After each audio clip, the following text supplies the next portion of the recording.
Hello everyone, Loremaster of Sotek here, and I'm working my way through the things that I kind of missed due to just lots of stuff I got going on in my life right now, because the universe is just so nice to me and likes to time everything that I need to do for the same, like, 2-week period, because there's so much going on.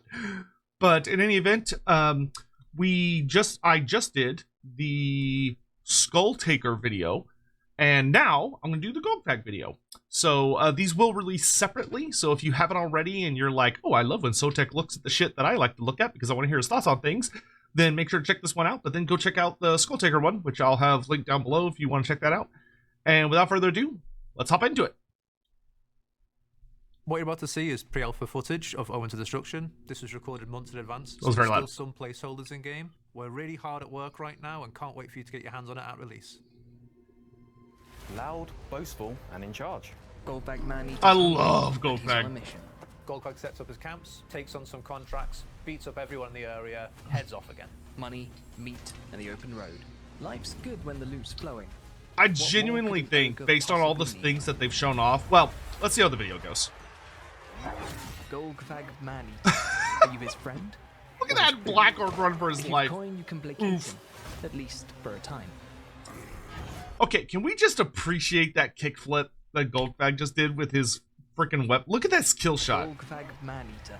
So he picks up the Black Orc, throws him on his maul, like he spikes him onto the spikes, and then he kickflips up his sword to himself. His food. Ooh! If you've coin, you can placate him, at least for Look a time. at that! That's sick. Yes, if the price is right, That took Golgfag practice. will fight for any cause. That But there's one goofball. closest to his heart, his stomach. That goofball has Forget practiced fame, that forget for sprawling years. hosts and great nations. Golgfag hungers for bounties and meals The of shaky mammoth cam. proportions. And I love lucky that for us, fat we've bastard. stumbled upon a buffet. I don't know why Ostland and Nordland are fighting, but they've money and hate enough between them to keep us interested for a bit. Hell yeah. Human We'll on both human sides violence, try a and move classic. An easy feat with the Maneater trait. Increased income from post-battle loot and decreased upkeep for Maneater units makes Golgfag a Money, ravenous money, money, money, plague money, of money. No surprise that he's the most successful and well-travelled of his kind. I'd expect no less from the official 100th legendary lord, despite what Andrew may have claimed in his showcase. That's But I will say, full hats off to the devs, or the community team, whoever the hell's doing this shit. Full hats off to them for making fun of the 100th legendary lord, like chatter in the community, where everyone was so convinced. It was like, oh, who's the 100th legendary? It's gonna be Thanquil. It's gonna be Nagash. It's gonna be. Everyone was like so obsessed with the idea that it was gonna be this big thing. So I do want to give a very big. Like, well done to CA for just making fun of it. even living It's legends fall on genuinely hard funny. times. We've a crummy camp, forlorn funds, and a lamentable larder. Our lads are eager to build up their loot piles, and a rumbling belly is to an ogre what So peace is to a camps greenskin. using Just meat to build, unacceptable. huge change. Raiding's a bit like So reading much better. if you're an illiterate ogre. So do browse our blog for a deeper dive into any of the mechanics, characters, and units introduced in this showcase. Now then, I'm Peckish. I've already made that video. Anyone I'll link it else? down below if you haven't watched it yet and you want to go check it out. His loud, boastful personality into combat, and you'll quickly see this as he's tearing through enemy infantry, or just bogging down larger infantry such as cavalry or monsters. But one unique aspect he brings in for the ogres is the ability to take range shots or pop shots at enemy infantry. I love that he Golgfag uses can his go gun. anywhere, I work for anyone, love and that get he involved uses in his anything he gun. wants to. The downside of that, though, is that the more time he helps out other factions, the less time he is building up his own economy. Golgfag sets up his camp, sacks and raises to get all the meat and loot he can from the surrounding area, and maybe he finds a contract to work for someone. He'll go and take on their enemies, beat up them, and then he finds the next contract somewhere else. We've eaten, raised, and sacked our way through bickering menfolk and exotically seasoned green things to find ourselves in Ostermark, a land ripe with war, which can only mean fresh contracts. Golgfag's I love the contracts are a contract unique system. way to It's meet new so people, cool. see the world, and make a little bit of pocket money. Like, But look they at all shouldn't these be different confused factions with you can Ogre work Kingdom's for. contracts, which have been renamed to bounties and have had their own tweaks. Golgfag's contracts are entirely different, giving Total War Warhammer its first proper mercenary faction. Woohoo! Essentially, when we set up camp in a new region, the warring factions of that region are eager for us to turn the tide of their silly little squabbles.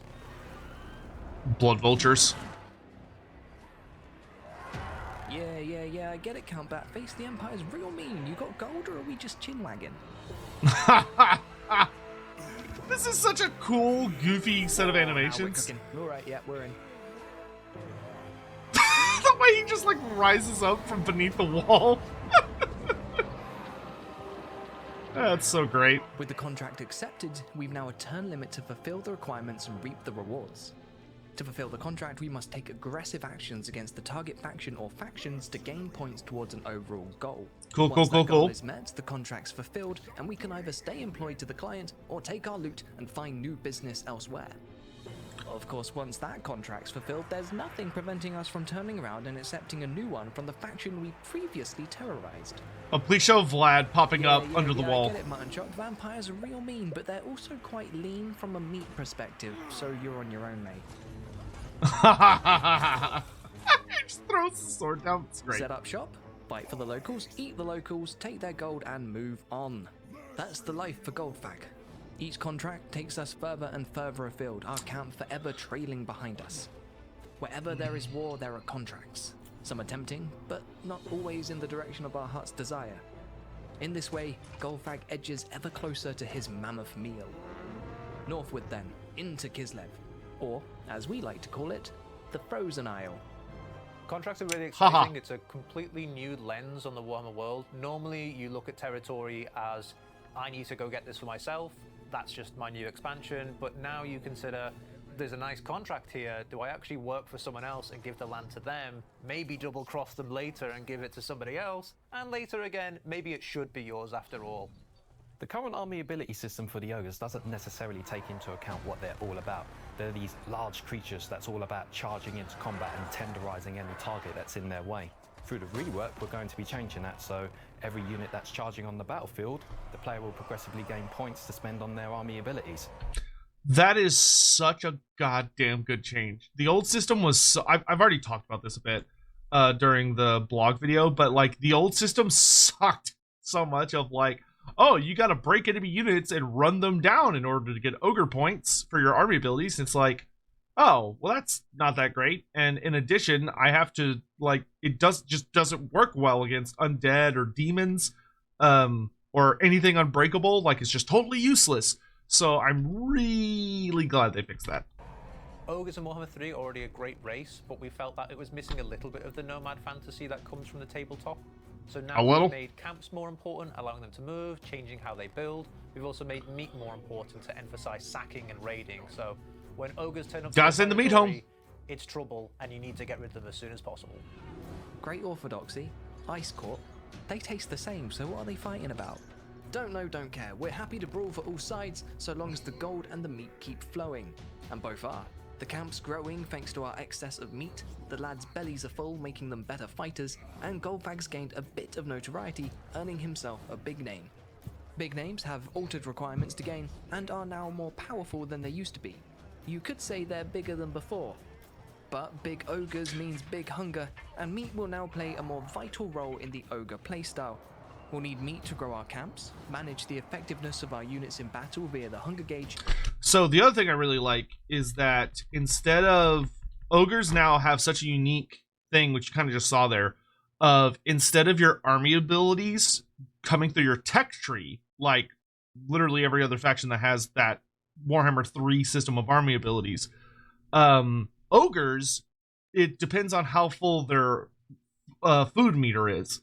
So the more food you have, the more army abilities you unlock. So you get like Massacre here at this first tier, you get Dismember at the second tier, and then you get Butcher at this top tier, which is such a cool change because, you know, it makes sense that the ogres wouldn't, like that style of play rewards you for being as fat as you possibly can be instead of necessarily how studious you are. And use it to decide how to interact more tactically with the Great I War. love this. I love the Speaking changes of to the meat, ogres. Kislev's offering a decent So buffet, much but better it's not looking. quite the feast we were hoping for. Norska then. Let them tremble before our big names. Currently, I love you can only have a single Clistalta being big chased by which isn't piggyback really riders. true to how the ogres are. Just looks like he's Ogres being has bullied. Many. So now you can have all of the big names, but to make it a bit more balanced, we've made the conditions to get the big names a bit harder and made the effects a bit more exciting to match. Great, Big names will awesome, have a more excellent. grander impact in battle. through Big name various change buffs makes me to so happy. statistics or just additional abilities that will help give you that edge in combat. I love the Paymaster. He looks so good. The offerings to the Maw right now are one-use abilities that happen every 10 turns, which we didn't think was very engaging. So now you can have multiple offerings to the Maw active at a time, but it just comes with a So neat upkeep. good! So if you've got So lots of good! armies, you can have all of them going at a single time, but it's going to cost you. Could it be? Doth my rumbling belly betray me? Nay, 'tis it, the promised meal. One last battle to fulfill Marienberg's contract, and a mammoth meal to sink our teeth into. First though, let's change up our offerings to the Great Maw, making them battle-focused for the feast to come. This is it, boys. Ready your bellies, file your teeth, open your gobs, and let's get some meat. Right, here's the plan. Kill the menfolk till they die dead, then eat them afterwards. Great plan, best Good plan. Good plan. Yeah, they've got cavalry, giants, mammoths, skin wolves, and the wrath of the chaos gods behind them. But we've got pigback riders. We got Pigback The Riders. Pigback Riders are a very unusual unit, but it's through that unusualness you'll find a bit of a surprise. They're very well equipped against cavalry units and just large units in general. Oh, I don't know about no, very go for well it. equipped. No, you're not getting away from us that easily. Meet my good friends, the Yetis. Yetis are these mountainous, aggressive creatures that have an unusual ability to create ice weapons out of crude objects, such as clubs. They're also able to debuff units around them. Debuffs are great, but this is just all a bit chaotic. Thank the Great Maw, we've got a bruiser keeping everyone in line. Bruiser both Bruiser! acts as an aggressive and supportive. He looks role for fucking the Ogre team. incredible. Where the tyrant's attention lays elsewhere, it's down to the bruiser to make sure that everyone is fighting to the best. Like, of the their Bruiser looks capabilities. Sometimes the amazing! bruiser's not enough. Sometimes you need brand. Brag! What a heads in this DLC. Bragg Like, is a lot of reaper people wearing and an heads. executioner both in name and from the gameplay perspective. He's a terrifying figure amongst the ogres due to his taboo way of killing them. You know, this is shaping up to be quite the dinner party. All we're missing now is the Thunder Tusk. Oh yeah, bringing back the Ogre song. Once again, just like I said in the Corn video, Thunder Tusk is this large. why hulking doesn't this song creature play that's in able to game? I feel manipulate like the this song elements should play around it in to create game. Ice projectiles. they should let the trailer composer make music for the game, because his music is great. Cha-cha-cha!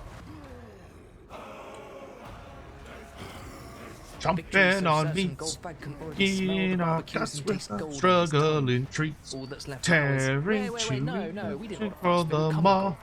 Bit of cardio before Use your Golgfag pistol! killed anyone. Use your pistol! Punching and Will biting, we Golgfag kill catch his for the meal? mall. How far will his stomach take him? What Or we will do you indulge it his lust for loot for? and raid the world? Thoughts? Oh, that's a fun Comments? ending shot. Like, I like Skull Takers is really, really epic, and then Golgfag's is kind of goofy. But I do like that it's, like, showing off all the major fun new units. It's like, you got Golgfag's Maneaters, you got the Pigback Noblars, you got the Bruiser, the Paymaster, the Eshin ROR, the Blood Vulture, the Thunder Tusk, the Yeti. Like, it just looks like a band of idiots chasing after a mammoth, which is great. Comments, As it should be. recipes, let us know in the comments below or follow our links to wishlist now. Great. I love these. These are super fun. I cannot express enough how much I enjoy these videos of just the mixture of like really fun editing jokes that are at, a little bit of joke at their expense, at the community's expense, and just some like good like ribbing is wonderful. It's lovely. Very excited for Omens of Destruction. I'm really excited for y'all to try Omens of Destruction. Obviously, we're gonna have lots of information coming out soon. Each day that passes takes us significantly closer, because we are kind of in the like holy shit it's getting really close stage. So I hope y'all are excited to see more, and I'll see you around. Thanks for watching. Bye.